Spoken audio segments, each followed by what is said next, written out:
कहानी शुरू होती है और हम देखते हैं एक व्हेल जिसका नाम सीडो है, उसे हाल ही में एक पार्क में लाया गया है। उसके बाद से वह एक बड़ा आकर्षण का केंद्र बना हुआ है। दो कर्मचारी अपनी शिफ्ट खत्म कर रहे होते हैं। वे सीडो के बारे में बात करते हैं, जिसने हाल ही में अपने एक बच्चे को खो दिया है। उन्हें लगता है कि कॉरपोरेशन का इस मामले में हाथ है। एक कर्मचारी कहती है कि उसे लगता है कि सीडो को पता है कि उन्होंने उसका बच्चा ले लिया है। उनमें से एक लड़की जल्दी ही वहां से चली जाती है और दूसरी सीडो को देखने जाती है। वह उसे आवाज देती है, लेकिन सीडो कोई जवाब नहीं देती। वह उसे ढूंढने के लिए पूल में चली जाती है। अचानक सीडो उसके चारों ओर चक्कर लगाने लगती है और बिना किसी चेतावनी के हमला करके उसे पानी में खींच लेती है। दूसरे सीन में हम मैडी को देखते हैं, जो एक रेस्टोरेंट में काम कर रही होती है। तभी उसका दोस्त चाड वहां आता है। उसने अभी अभी ग्रेजुएशन पूरा किया है। मैडी उसे देखकर हैरान हो जाती है।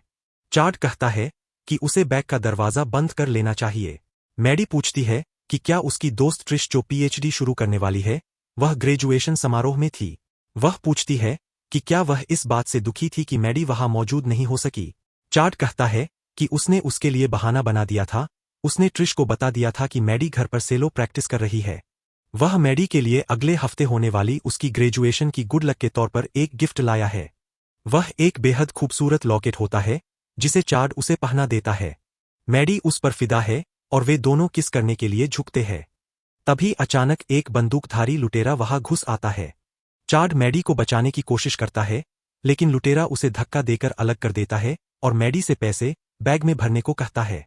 वह ऐसा ही करती है। तभी लुटेरे की नजर उसके लॉकेट पर पड़ती है और वह उसे देने के लिए कहता है। चाड उसे रोकने की कोशिश करता है, लेकिन लुटेरा उस पर बंदूक तान देता है। मैडी उसे शांत रहने को कहती है और लॉकेट उतारने लगती है, लेकिन चाड ऐसा नहीं होने देता और लुटेरे पर कूद पड़ता है। बंदूक के लिए उनके बीच संघर्ष होता है, लेकिन लुटेरा चाड को पकड़कर उस पर बंदूक से वार कर देता है। मैडी उसे रोकने की कोशिश करती है और चाड भी बंदूक पकड़े रहता है। अचानक मैडी के कान के पास से गोली चल जाती है, जिससे उसकी सुनने की शक्ति चली जाती है। आखिरकार चाड बंदूक पर काबू पा लेता है और लुटेरे के कंधे में गोली मार देता है। घायल लुटेरा दुकान से भाग जाता है। चाड उसके पीछे भागता है और देखता है कि लॉकेट गिर गया है। वह उसे उठाता है और मैडी को वापस देता लेकिन अचानक लुटेरा चाड को अपनी कार से टक्कर मार डालता है, जिससे मैडी सदमे में रह जाती है। एक साल बीत जाता है। मैडी अपनी नौकरी पर वापस जाने की तैयारी कर रही होती है। तभी दरवाजे पर दस्तक होती है। उसकी सबसे अच्छी दोस्त ट्रिश आती है। वह कहती है कि वे उस वेकेशन पर चलेंगी जिसका उन्होंने लंबे समय से प्लान किया था।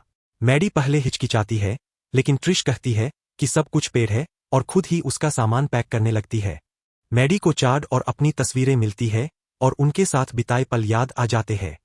ट्रिश आकर उसे दिलासा देती है। मैडी छुट्टियों पर जाने का फैसला कर लेती है। ट्रिश नोटिस करती है कि मैडी के सेलो पर धूल जम गई है और उसका पिन टूटा पड़ा है। उसने सेलो बजाना छोड़ दिया है। उसके बाद वे थाईलैंड पहुंच जाती है। वहां वे पूल में समय बिता रही होती है। ट्रिश मैडी को अपना नया फोन दिखाती है, जो उसने इन्फ्लुएंसर बनकर जो पैसे कमाए हैं उससे खरीदा है। वह बताती है कि यह फोन वाटरप्रूफ है। वे समुद्र के किनारे जाती है और ट्रिश एक लड़के को नोटिस करती है। वे कुछ स्मृति चिन्ह खरीद रही होती है और ट्रिश एक व्हेल के शेप की चाबी का गुच्छा खरीदती है। फिर वह बताती है कि उसने सीडो के शो के टिकट बुक कर लिए हैं। मैडी यह सुनकर खुश नहीं होती। ट्रिश उसे मनाने की कोशिश करती है, लेकिन मैडी कहती है कि उसे जानवरों को कैद में देखना पसंद नहीं है। सीडो को खुले समुद्र में होना चाहिए। वह कहती है कि कॉरपोरेशन उसे कैद में रखे हुए है और उसका शो देखने के लिए टिकट खरीदना सिर्फ उस कॉरपोरेशन को बढ़ावा देना है। ट्रिश माफी मांगती है और कहती है कि वह प्रोग्राम कैंसल कर देगी।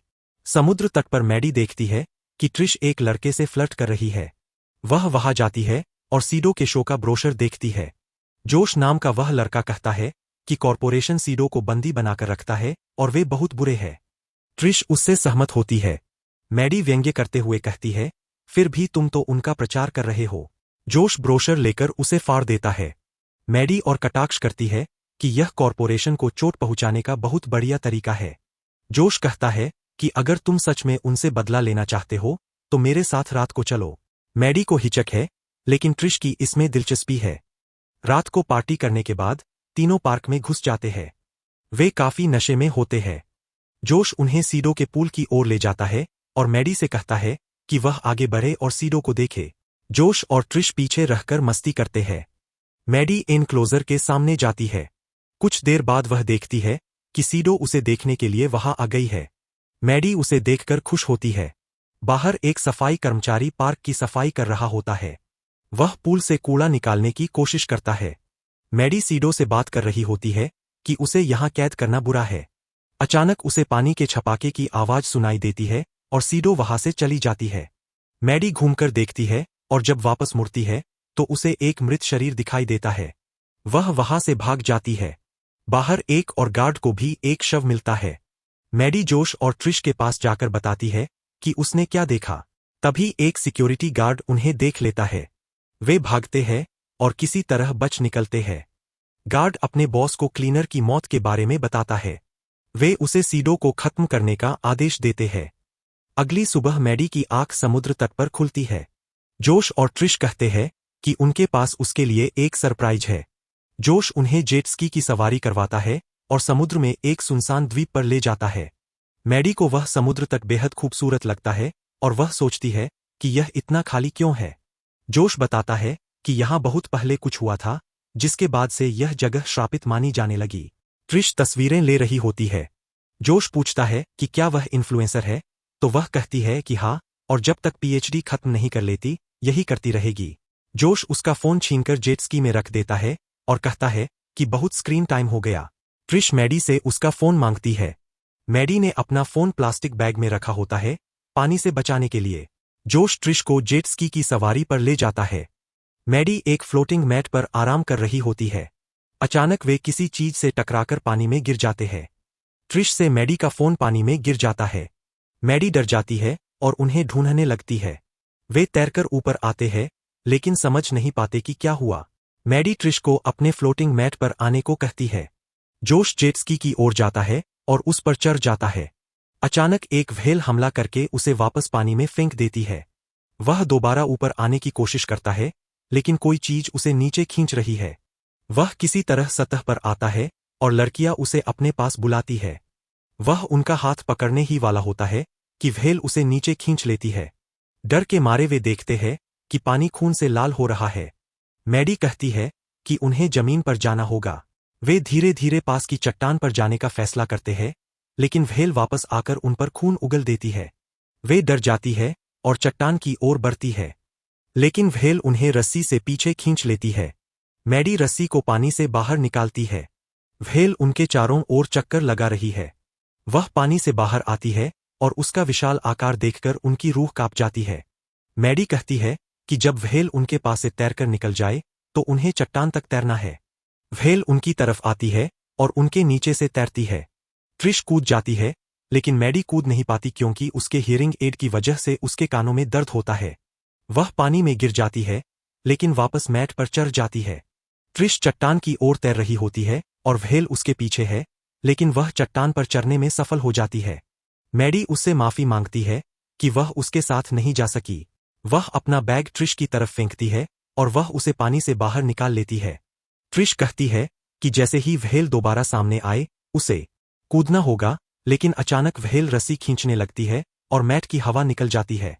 मैडी कूदती है और चट्टान की ओर तैरती है। वह चट्टान पर चढ़ने की कोशिश करती है तो उसका पैर समुद्री अर्चिन पर पड़ जाता है, लेकिन ट्रिश की मदद से व्हेल के पकड़ने से पहले ही वह चट्टान पर चढ़ जाती है। वे एक दूसरे से लिपट जाती है और मैडी देखती है कि ट्रिश के पैर में गहरा कट लगा है। वह अपनी जैकेट उतारती है। वे उसे आधा फाड़ देती है और मैडी ट्रिश के घाव पर पट्टी बांध देती है। ट्रिश मैडी के पैर के नीचे का कट भी देखती है। बची हुई जैकेट से ट्रिश उसके पैर पर भी पट्टी बांध देती है। मैडी को एहसास होता है कि वह व्हेल असल में सीडो है, लेकिन वह सोचती है कि वह यहाँ क्या कर रही है। हो सकता है कॉर्पोरेशन ने उसे यहाँ छोड़ दिया हो, लेकिन वह उन पर हमला क्यों कर रही है? क्योंकि व्हेल आमतौर पर कैद में रहने पर ही इंसानों पर हमला करती है। इसका सिर्फ एक मतलब है कि सीडो अब भी खुद को कैद में समझती है। वे अपने बैग में कुछ काम की चीजें ढूंढती है। उन्हें च्युइंगम मिलती है जिसे वे बांटकर खाती है। यही उनके पास इकलौता खाना है। मैडी ट्रिश को बताती है कि उसके हियरिंग एड की एक्स्ट्रा बैटरी पानी में गिर गई। ट्रिश को मैडी का प्लास्टिक बैग याद आता है। वे उस बैग से एयर मॉइस्चर से पानी इकट्ठा कर सकती है, लेकिन इसमें 4 से 6 घंटे लगेंगे। वे मदद के लिए चिल्लाती है, लेकिन आसपास कोई नहीं होता। वे चट्टान पर लेट जाती है और कुछ घंटों बाद उन्हें एक नाव दिखाई देती है। वे चिल्लाती और हाथ हिलाती है, लेकिन नाव वाले उन्हें सुन या देख नहीं पाते और चले जाते हैं। सीडो अब भी उनके चारों ओर चक्कर लगा रही है। मैडी कहती है कि वह उसका दर्द समझती है। वे यहाँ कुछ घंटों में ही पागल हो रही है, और सीडो तो यहाँ उम्रों से कैद है। यही वजह है कि उसे इंसानों से नफरत है। अचानक उन्हें जोश का कटा हुआ हाथ दिखता है। उसके हाथ में टॉर्च है। मैडी उसे लेने की कोशिश करती है, जबकि ट्रिश उसे पकड़े रहती है। किस्मत से वह टॉर्च ले लेती है। वे रात भर टॉर्च से इशारा करती रहती है, लेकिन कोई फायदा नहीं होता। अगली सुबह उनकी नींद खुलती है। ट्रिश कहती है कि उसे उससे कुछ कहना है, लेकिन मैडी देखती है कि उनके प्लास्टिक बैग में पानी जमा हो गया है। वह कुछ पीती है और बाकी ट्रिश को देती है। वह पूछती है कि ट्रिश क्या कहने वाली थी। ट्रिश कुछ हिचकिचाती है, फिर पूछती है कि उसने सेलो बजाना क्यों छोड़ दिया। मैडी कहती है कि चाड के मरने के बाद वह नहीं बजा पाई। ट्रिश कहती है कि अभी देर नहीं हुई, वह वापस स्कूल जाकर पढ़ाई जारी रख सकती है। मैडी कहती है, शायद। ट्रिश कहती है कि वह हमेशा उसका साथ देगी, इसलिए वह उसे इस ट्रिप पर लाना चाहती थी, खासकर उसका प्लेसमेंट का कर्ज चुकाने के बाद। उसका कभी यह मतलब नहीं था कि ये सब बुरी चीजें हों। मैडी उसका हाथ थामती है और कहती है कि वे इस परिस्थिति से पार पा लेंगी। फिर वह पूछती है कि उसने प्लेसमेंट का कर्ज कैसे चुका दिया। ट्रिश बताती है कि उसने वो पैसे इन्फ्लुएंसर बनकर कमाए थे। मैडी कहती है कि उसे उस पर बहुत गर्व है। ट्रिश कहती है कि उसे बहुत भूख लगी है, इसलिए उन्हें कुछ मछली पकड़ने की कोशिश करनी चाहिए। मैडी कहती है कि उसके पास एक बेहतर विचार है। कल जिस चीज ने उन्हें काटा था, मतलब समुद्री अर्चिन, वह खाने योग्य हो सकता है। मैडी पानी में उतरती है। ट्रिश उसका पैर पकड़े रहती है। वह अर्चिन को पकड़ने की कोशिश करती है, लेकिन पानी में गिर जाती है। फिर वह अर्चिन को पकड़ती है और चट्टान पर चढ़ जाती है। वह सीडो के हमला करने से पहले ही ऊपर आ जाती है। ट्रिश पूछती है कि क्या वह ठीक है। मैडी अर्चिन दिखाते हुए कहती है कि वह ठीक है। वे उसे तोड़ने की कोशिश करती है, लेकिन नाकाम रहती है। मैडी चाड की अस्थियों का डिब्बा निकालती है। ट्रिश उसे ऐसा न करने के लिए कहती है, लेकिन मैडी उसे तोड़कर ट्रिश को अर्चिन तोड़ने के लिए ढक्कन दे देती है। ट्रिश अर्चिन तोड़ती है और वे दोनों उसे खाती है। ट्रिश ढक्कन वापस कर देती है। मैडी कहती है कि शायद अब उसे जाने देने का समय आ गया है। वह अस्थियों को पकड़कर कहती है कि वह उसे बहुत प्यार करती है, बस यही चाहती है कि वह उसे बता पाती। उसे चूमने के बाद वह उसे पानी में फेंक देती है। ट्रिश कहती है कि वह सिर्फ चीजों को बेहतर बनाना चाहती थी, लेकिन उसने और बुरा कर दिया। मैडी उसे दिलासा देती है कि वह नहीं जान सकती थी कि वे यहाँ अपनी बेस्ट फ्रेंड के साथ फंस जाएंगी। लेकिन ट्रिश कहती है कि वह उसकी बेस्ट फ्रेंड नहीं है। मैडी हैरान रह जाती है। ट्रिश बताती है कि उसे प्लेसमेंट का कर्ज चुकाने के लिए पैसों की सख्त जरूरत थी। वो कहती है कि चाड के मौत के दिन मैडी को वहां नहीं होनी चाहिए थी, क्योंकि चाड ने उसे बताया था कि मैडी घर पर सेलो प्रैक्टिस कर रही है। वह लुटेरा असल में ट्रिश का साथी था। उन्होंने पैसे आपस में बांटने की योजना बनाई थी। मैडी को वहां देखकर वह घबरा गया था। उसने ट्रिश के फोन पर एक वॉइसमेल छोड़ा था, लेकिन वह उसे सुन नहीं पाई थी। उसका बंदूक ले जाने का कोई प्लानिंग नहीं था, लेकिन वह ले आया और वह भयानक हादसा हो गया। यही वजह थी कि जब मैडी को उसकी सबसे ज्यादा जरूरत थी, तब ट्रिश ने उसका साथ छोड़ दिया था। यह सुनकर मैडी हैरान और दुखी होकर रोने लगती है। ट्रिश उसे समझाने की कोशिश करती है, लेकिन मैडी उससे बहुत नाराज हो जाती है। ट्रिश कहती है कि वह यही सोचती रहती है कि काश उसने उस दिन फोन उठा लिया होता। मैडी गुस्से से कहती है कि उसने उससे चाड छीन लिया और वह अपनी इस गिल्ट की हर पल भुगतने की हकदार है। ट्रिश बार बार माफी मांगती है, लेकिन मैडी अपना हियरिंग एड निकालकर खुद को बहरा कर लेती है, ताकि वह उसे सुन न सके। मैडी सो जाती है और चाड के साथ बिताए पल और उसका हादसा फिर से देखती है। अचानक उसकी नींद खुलती है। ट्रिश पूछती है कि क्या वह ठीक है, लेकिन मैडी अब भी उससे नाराज है।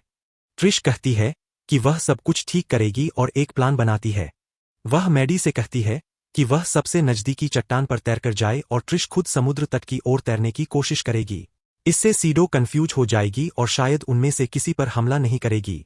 वह पानी में उतर जाती है, लेकिन मैडी उसे सुन नहीं पाती क्योंकि उसने हियरिंग एड निकाल रखा है।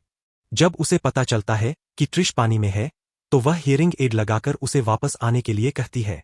लेकिन ट्रिश कहती है कि वह सब ठीक करके रहेगी। मैडी कहती है कि वह अब नाराज नहीं है और उसे वापस आ जाना चाहिए। तभी उसे सीडो को आते देख मैडी चिल्लाती है कि वह जल्दी करे, क्योंकि सीडो ट्रिश के पीछे तैर रही है। मैडी उसका ध्यान भटकाने के लिए खुद पानी में कूद जाती है और सीडो उसकी तरफ मुड़ जाती है। मैडी सीडो के काटने से पहले ही पास की एक चट्टान पर चढ़ जाती है।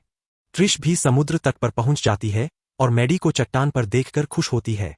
अचानक उन्हें एक हवाई जहाज दिखता है। वे उसे आवाज लगाती है। ट्रिश रेत पर SOS लिखती है, लेकिन जहाज दूर जा रहा होता है। मैडी देखती है कि ज्वार की वजह से ट्रिश वापस पानी की ओर बह रही है और व्हेल उसकी तरफ आ रही है। वह उसे चेतावनी देने की कोशिश करती है, लेकिन ट्रिश जहाज का ध्यान खींचने में व्यस्त रहती है। सीडो किनारे आकर ट्रिश को उसके पैर से पकड़ लेती है। ट्रिश वापस किनारे आने की बहुत कोशिश करती है, लेकिन सीडो उसे पानी में खींच ले जाती है। मैडी दुखी होकर सोचती है कि वह मर गई, लेकिन ट्रिश वापस समुद्र तट पर रेंगते हुए आ जाती है, लेकिन उसका एक पैर गायब है और बहुत ज्यादा खून बह जाने की वजह से वह वहीं समुद्र तट पर दम तोड़ देती है। मैडी अपनी दोस्त को खोकर फूट फूट कर रोने लगती है। रात हो जाती है। मैडी अब भी टॉर्च से सिग्नल दे रही होती है। वह देखती है कि उसका हियरिंग एड अब बंद हो गया है। वह टॉर्च लिए बैठी रहती है, लेकिन जल्द ही उसकी बैटरी भी खत्म हो जाती है। वह आसमान में बिजली चमकती देखती है और जल्द ही बारिश शुरू हो जाती है। वह बारिश का मजा लेती है, क्योंकि अब वह पानी पी सकती है। वह देखती है कि सीडो पानी से बाहर आकर उसे देख रही है। मैडी उससे कहती है कि वह समझती है कि वह भी उसी की तरह फंसी हुई है।